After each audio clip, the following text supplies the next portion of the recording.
Hello दोस्तों, स्वागत है आपका एक और नई वीडियो में। तो चलिए आज की वीडियो शुरू करते हैं।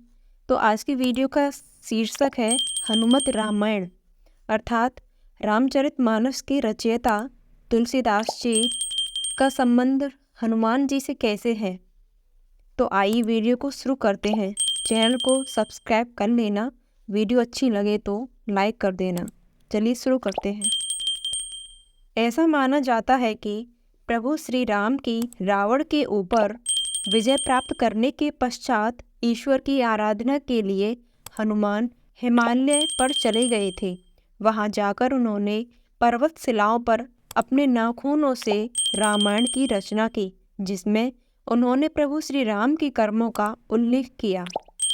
कुछ समय उपरांत जब महर्षि वाल्मीकि हनुमान जी को अपने द्वारा रची गई रामायण दिखाने पहुँचे तो उन्होंने हनुमान जी द्वारा रचित रामायण भी देखी। उसे देखकर वाल्मीकि थोड़े निराश हो गए। तो हनुमान ने उनसे उनकी निराशा का कारण पूछा तो महर्षि वाल्मीकि बोले कि उन्होंने कठोर परिश्रम के पश्चात तो रामायण रची है, वो हनुमान की रचना के समक्ष कुछ भी नहीं है। अतः आने वाले समय में उनकी रचना उपेक्षित रह जाएगी।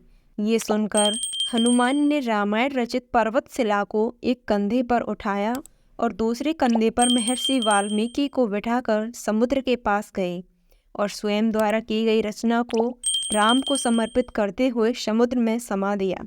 तभी से हनुमान द्वारा रची गई हनुमत रामायण उपलब्ध नहीं है।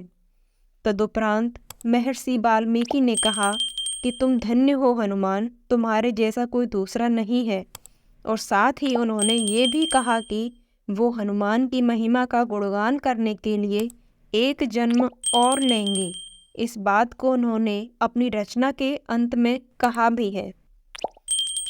माना जाता है कि रामचरितमानस के रचयिता कवि तुलसीदास कोई और नहीं बल्कि महर्षि वाल्मीकि का ही दूसरा अवतार थे। महर्षि महाकवि तुलसीदास के समय में ही एक पटलिका को समुद्र के किनारे पाया गया, जिसे कि एक सार्वजनिक स्थल पर टांग दिया गया था ताकि विद्यार्थी उस गूढ़ लिपि को पढ़कर उसका अर्थ निकाल सके।